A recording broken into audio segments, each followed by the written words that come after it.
there are clearly two camps. Within the medical world, there are many doctors, professors, experts in the field of epidemiology and the treatment of pandemics and severe illnesses who say precisely what Feiglin says, and there are plenty who say something very different. I agree with that assessment.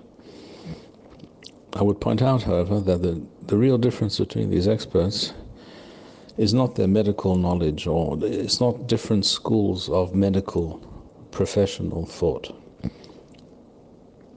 but rather underlying assumptions, positions, which are essentially philosophical and moral suppositions, predilections.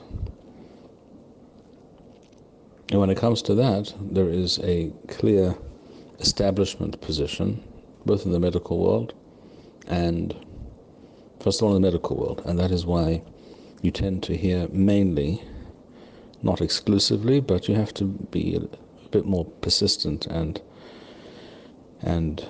make a little bit of an effort to hear the other position. That is why you hear mainly the establishment position, which is masks, which is lockdowns, which is pro-vaccine and all the rest of it.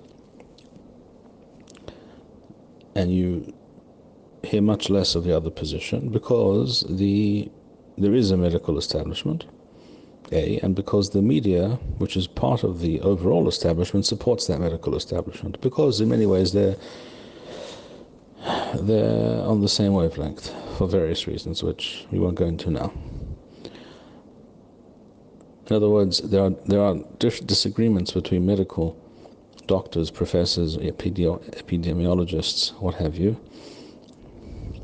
but the differences are almost without fail not of an epidemiological medical nature, but of a totally different sort, based on one's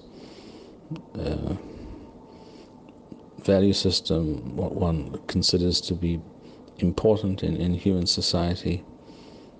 For example, how much weight you place on something like personal freedoms, liberty, authoritarian powers being appropriated by governments with or without legal sanction, and whether you, and to what extent you take into account all the multiple and varied ramifications of particular policies.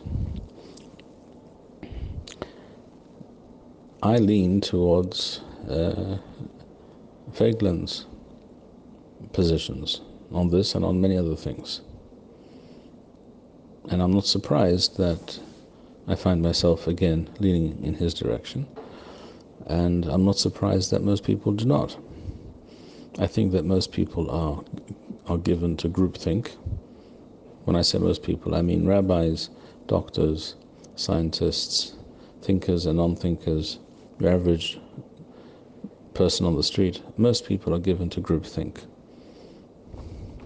The fact that there is a scientific establishment or a medical establishment, that concept of a scientific establishment and that fact of the existence of such an establishment on the one hand, and the ideal of rigorous scientific research, independent, rigorous, honest scientific research on the other hand, these two concepts are mutually exclusive. You cannot have such research and have an establishment, because establishments have positions and they also have agendas almost without fail, and that immediately impacts honest research. And you of all people must know this when it comes to halachic positions, for example. I think you must be aware by now that most rabbis think in a certain way, not because they researched and delved into things very deeply and honestly, but because that is the accepted position. Doctors are no different. Scientists are not different. They should be, but they're not. It's part of human nature. It's a human failing to wish to be in step with most other people and to be accepted, and not to mention that these things often have a direct impact on a person's income, social standing, etc., etc. Thank you, Rabbi Bar-Hayim. We would like to encourage our viewers to share these videos with friends and send in your responses. We would also like to suggest the following opportunity to our viewers.